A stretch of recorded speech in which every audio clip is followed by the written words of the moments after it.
Muy buenas tardes, chicos. Vamos a continuar ya con el segundo parcial de etimología 2.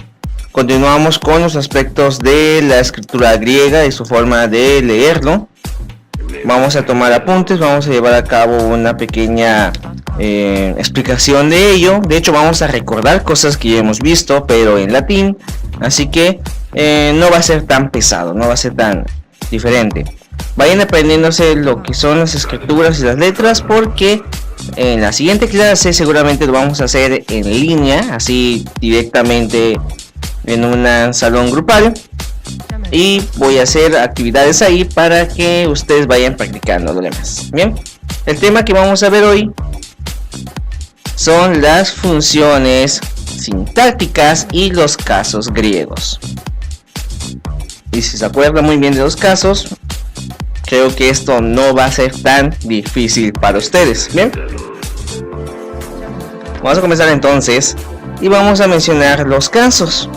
Bueno, esta es una cuestión más cercana al latín que al español, aunque también hay diferencias importantes que vamos a remarcar. Bien, la morfología pronominal, ya sean los sustantivos, adjetivos, pronombres, del griego antiguo disponen de género masculino, femenino, neutro también, y también se mantiene lo que son el número, que es singular, plural y dual infrecuente. Eso vamos a explicar un poquito más adelante de lo que es, y obviamente hay que recordar los casos. En el latín explicamos 6 casos, en griego vamos a manejar 5, que vienen siendo el nominativo, el vocativo, el acusativo, el genitivo y el dativo. ¿Ok? Creo que para los que se acuerdan realmente cómo funciona, me imagino que ya están prendiendo el foco. Pero para los que no se acuerdan, pues hay que recordar que un caso es cada una de las formas que pueden adoptar un nombre, o sea, la palabra, mediante una serie de desinencias para marcar la función sintáctica. Vamos a ver pues cuáles son los casos del griego que vamos a estar manejando. Los 5 que ya aparecieron, vamos a explicarlo un poco más respecto a lo que se mantendrá. ¿Ok? Los primeros son más sencillos, esos si se acuerdan. El primero viene siendo el nominativo. En lo que es el español se podría decir que el nominativo es el caso que se utiliza de manera básica para la función del sujeto, o sea, el que realiza la acción, el verbo, como la palabra imi, que se encuentra ahí escrito en azul, que imi significa ser, estar, haber o existir. Es como el verbo to be de inglés, o si se acuerdan, el verbo sum en latín. Como por ejemplo, podemos ver este ejemplo de acá que dice militiades en estrategos, y ahí podemos identificar el nominativo. De hecho, existen dos, lo que viene siendo militiades, que es un nombre, y estrategos, que viene siendo la situación que lo describe. A ver, ahí dice militiades, pero se puede traducir como miliciades, miliquiades o militiades, dependiendo de la formación. Es como el caso de que Carlos en un lado se dice Charlie o Car o Carx, dependiendo del lugar de donde se pronuncia. Ok, entonces eso, los nombres van a variar bastante, a menos que sean de algún dios que se dice de todas partes. Bien, y dice ya, miliciades era general, es lo que dice en griego. Y como podemos recordar, los militiades o miliciades viene siendo la palabra nominativa del ejemplo. Esto es un poco más sencillo de explicar, no es tan diferente a lo que utilizamos en el español, como decir Paco comió cereal, donde Paco es el nominativo. Bien, vamos a pasar entonces un poco más a lo que viene siendo los demás casos, y vamos a encontrar el caso del vocativo. Para los que no se acuerdan qué es el vocativo, Pues el vocativo es un caso pues no muy frecuente que cumple la función de apelación o de interlocutor. Es el que llama, es el de llamada. Y pues en algunos casos debería ser separado por una coma en la oración. No es obligatorio, pero en griego antiguo es frecuente que aparezca como en alguna intersección. Como en este símbolo que encontramos acá, dice oh, es una expresión. Es como de sorpresa, es como el wow. Y significa de hecho eso, oh. Oh, no sabía que estabas aquí. Ese tipo de ejemplos. Por ejemplo, vamos a ver uno un poquito más largo que dice O Zeus kai pantes teos ius ara emeis egomen andras tirus. Sí, eso dice, aunque no lo crean. Y lo que podemos encontrar ahí, creo que es muy fácil de detectar cuál es el vocativo, y es la primera pequeña letra, que es O, y quiere decir oh Zeus y todos dioses, que hombres tenemos como compañeros. Es una expresión, es como decir híjoles de Spring Floyd porque están acá. Esas personas, cómo soportamos a esas personas, o ese tipo de cosas. Es una expresión no muy común, obviamente, pero la apelación también se puede encontrar en palabras como ven, o oye, o qué, no como preguntas y como expresión, como un sonido, o wow, como dijimos, es el vocativo. Y existen varios que se pueden utilizar en griego, ¿ok? Bien, vamos a pasando más a los que están un poco más complicados dentro de lo que es los casos en griego. Y el siguiente que vamos a mencionar es el acusativo, que pues realmente no es el que acusa, pero es el que mantiene una idea. Y mencionamos que el acusativo pues es el caso que tiene el objeto directo, o sea, el que complementa el verbo transitivo. Y entre los casos podemos identificar un ejemplo, por ejemplo aquí, el que dice o anere tuktei ton paida, que me imagino que ya saben más o menos qué significa por la imagen. Y vemos en dónde está el acusativo. Si el acusativo es el objeto directo, más bien el objeto que mantiene la transición, podemos identificar que es a quien se le va a dirigir la acción primera. El ejemplo que vemos ahí dice: el hombre golpeó o golpea al niño. ¿A quién le golpean? Al niño. Ton paida. Entonces, al niño viene siendo el acusativo. Es la que realiza, a quien se le realiza la acción.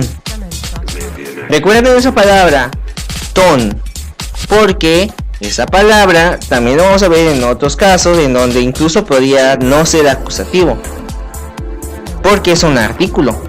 En la siguiente clase vamos a manejar lo que son artículos y puede ser que eso lo hagamos directamente entre ustedes. Así que si no se puede, entonces le pondré otro video como este, pero vamos a tratar de hacerlo lo más interactivo con ustedes. De los acusativos no es el único tipo de acción que tiene el acusativo.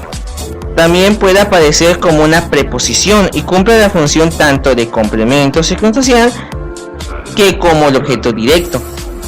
Ya vimos que el objeto directo es al niño en este caso, pero como complemento circunstancial, cuyo valor viene determinado por la propia preposición, suele tener una aplicación diferente. A menudo es el lugar o la dirección a donde está. Por ejemplo, podemos identificar, allá dice idin is uranon,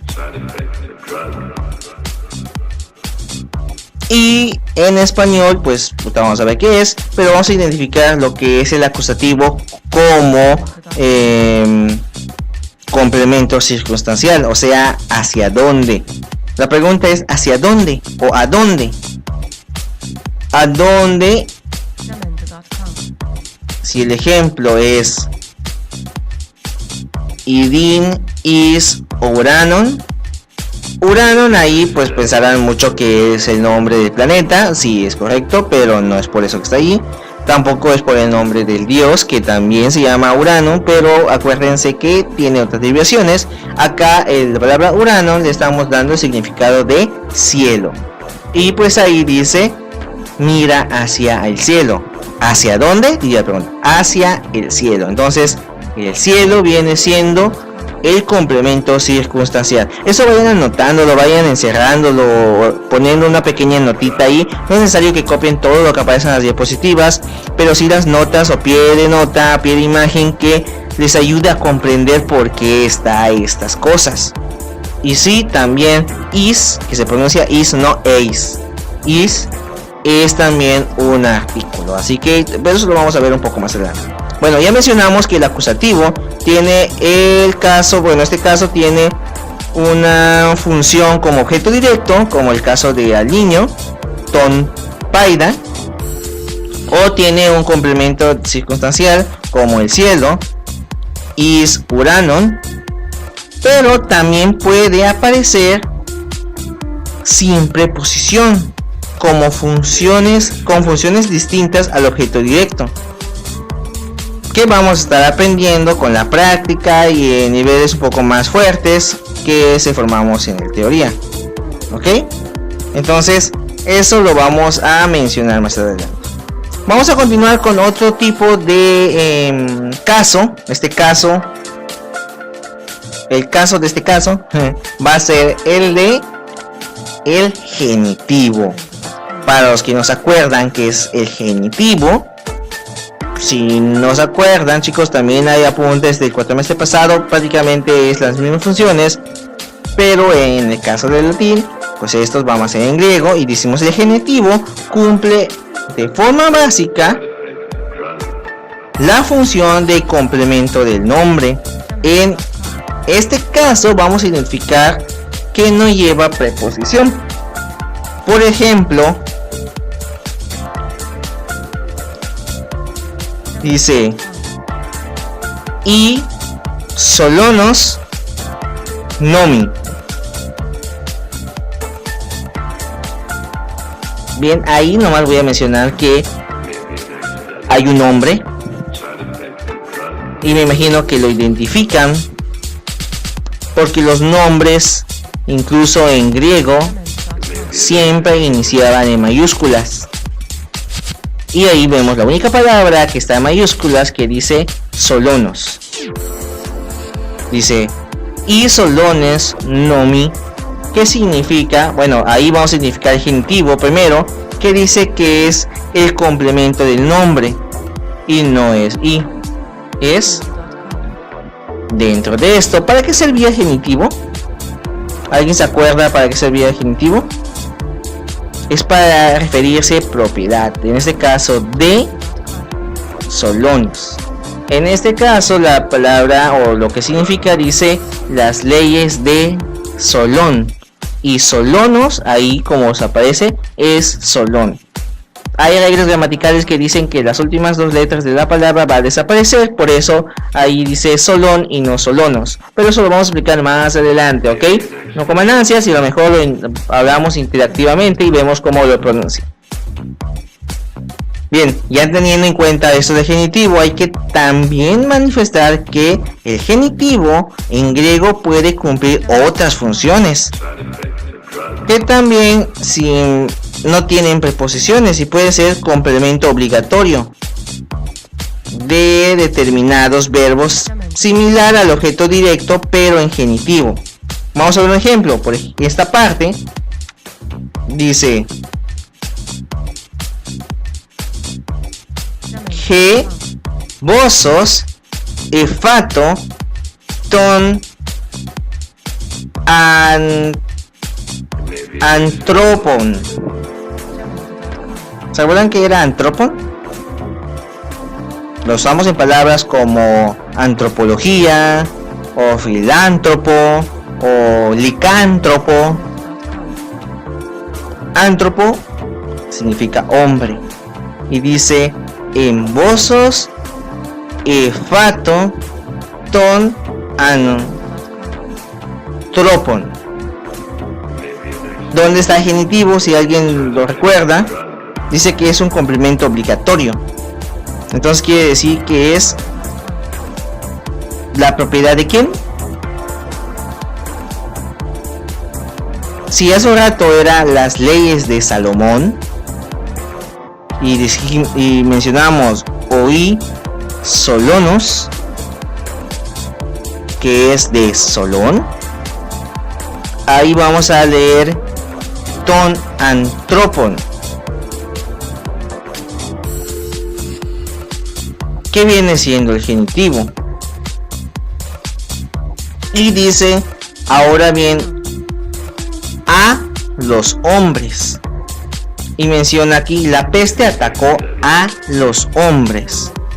En este caso, el genitivo de complemento obligatorio es a los hombres. ¿Por qué se menciona de obligatorio? Porque en una oración vamos a identificar que la peste, por ejemplo, va a atacar, va a enfermar a las personas, pero también enferma a los animales. En este caso estamos obligados a especificar hacia quién está atacando, en este caso a los hombres. Si hubiese dicho embozo, efato, ton, solomi o solusus o sol, viene siendo animales. Esa forma de descripción que les di dependerá de que si estamos diciendo animales, o estamos diciendo bestias, o estamos diciendo otro tipo de expresión a la que mencionamos como animal. Bueno, si ya comprendemos cómo está clasificado el genitivo, también vamos a mencionar que cuando va con preposición cumple la función de complemento circunstancial, cuyo valor viene determinado por la propia preposición. A menudo menciona un lugar, o sea, hay que identificarlo con la pregunta ¿de dónde? Vamos a ver un ejemplo. Por ejemplo, en esta parte dice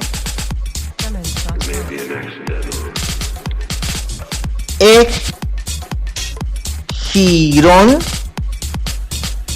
Gera y Leto. ¿Qué significa? O bueno, en este caso vamos a mencionar primero lo que es la preposición en este caso, que dice Girón, y se traduce prácticamente como ha tomado de mis manos la recompensa. ¿De dónde? De sus manos. Entonces, Girón no significa ha tomado, sino es de mis manos. Eso anótenlo, porque la forma en que se coloca diferente, o sea, el orden que lleva la oración es diferente al del español. Es como en el inglés, que en vez de decimos la mesa azul, no decimos table blue, decimos blue table. O sea, la oración, las palabras en la oración se cambian dependiendo del tipo de caso en el que quieres explicar. En este caso, Girón es mis manos, no es ha tomado, no porque en la oración en español ha tomado está de primero, quiere decir que significa eso. En este caso, Geros y Leto quiere decir ha tomado la recompensa, y Leto es recompensa, Gero es la acción, es un verbo, tomar, llevar, coger, arrebatar. Bueno, arrebatar no se traduce de esa manera, pero se utiliza en algunas circunstancias. Bien, espero que hayamos quedado claro con estos, porque nos queda un último caso para explicar que también tiene tres funciones diferentes dependiendo de la forma en que está. El primero que vamos a mencionar de este caso, que es el dativo, vamos a mencionar que pues la función principal del dativo es el objeto indirecto, y pues en este caso no lleva una preposición. Por ejemplo, vamos a mencionar un ejemplo en griego que dice kuros didosin auto eg menon miston. ¿Ok? Bien, la primera palabra que quiero especificar, que se puede leer como Kiros, algunos lo traducen también como Kuros, pero realmente se traduce o se escucha como Siros, y como pueden notar, inicia con mayúsculas, no porque está al principio, sino porque también es un nombre. Y ahí vamos a incrustar lo que es el dativo, el objeto indirecto, que se utiliza como un artículo, como le. Ok, vamos a explicar. Por ejemplo, si lo traducimos y identificamos la palabra auto, ahí no se traduce como mismo. ¿Se acuerdan que les dije que auto o autos es como mismo solo? Bueno, en este caso el dativo se utiliza más bien como un objeto indirecto y es más bien como un artículo, y lo podemos traducir según el contexto como le. Y allá dice Siros didosin autos e menon miston. En este caso está diciendo Ciro le da la paga de 6 meses. Miston es meses, de ahí viene la palabra mistos, misus, meses, se fue transformando, pero eso no vamos a hablar ahorita. Allá en este caso auto es la palabra le.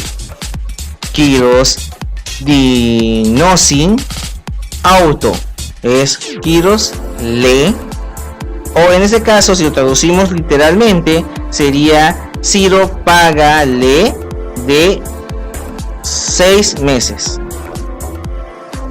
Así se traducía literalmente, pero acuérdense que no lo vamos a traducir literalmente.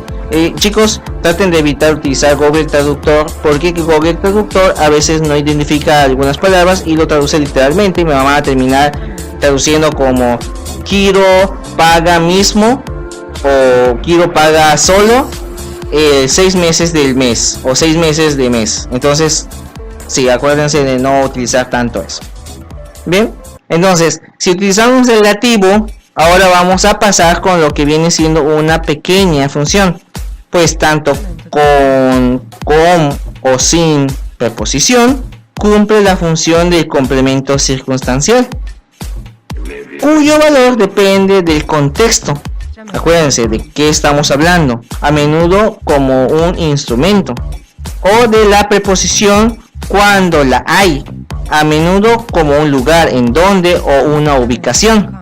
Por ejemplo, vamos a hablar sobre un ejemplo respectivamente de ello. Dice, allá dice, válale me litos. Allá vamos a ver que hay dos labna, que parece una Y volteada. No se lee valle como en español. Se lee por separado. Val le. Ok, eso acuérdense. En todas las palabras que vean juntos, a excepción de cuando veamos gamas juntos, porque gama y gama, la primera gama suena como una N y la segunda como una G. Pero ese es el caso que vamos a ver, o el de ro, pero eso vamos a ver un poco más adelante. Los demás, como si vemos dos lamnas, dos mi, dos ni, etcétera, se van a leer por separado. Dice val le me litos. Y quiere decir, si identificamos primero el dativo, que viene siendo litos, que es uno circunstancial. En este caso vamos a hablarlo con qué. Dice litos, si se acuerdan, lo vimos en palabras como etapas líticas, o paleolítico, neolítico, mesolítico. Entonces litos, si se acuerdan bien, significa rocas o piedras, y se traduce prácticamente me atacó con piedras. ¿Con qué?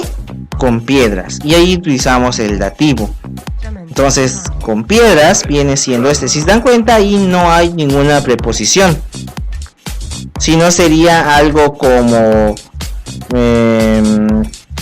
oí.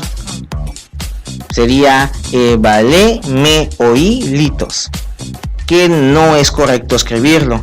Por eso no lleva preposición.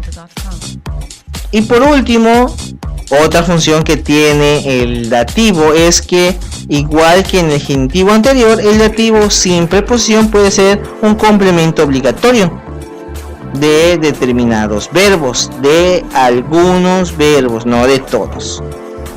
Y vamos a identificar el ejemplo, que dice así: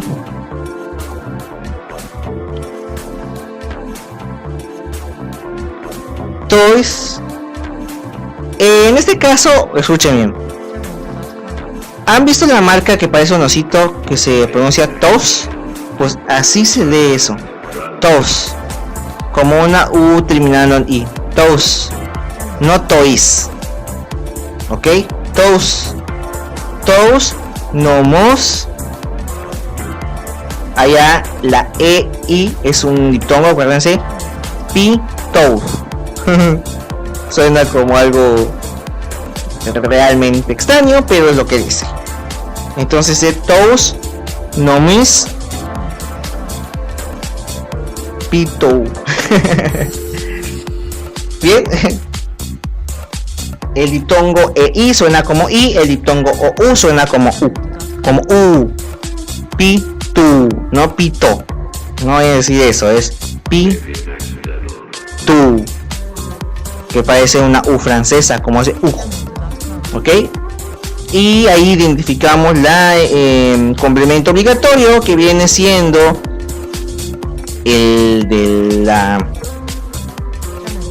Se puede decir que si identificamos un verbo ahí, vamos a identificar lo que es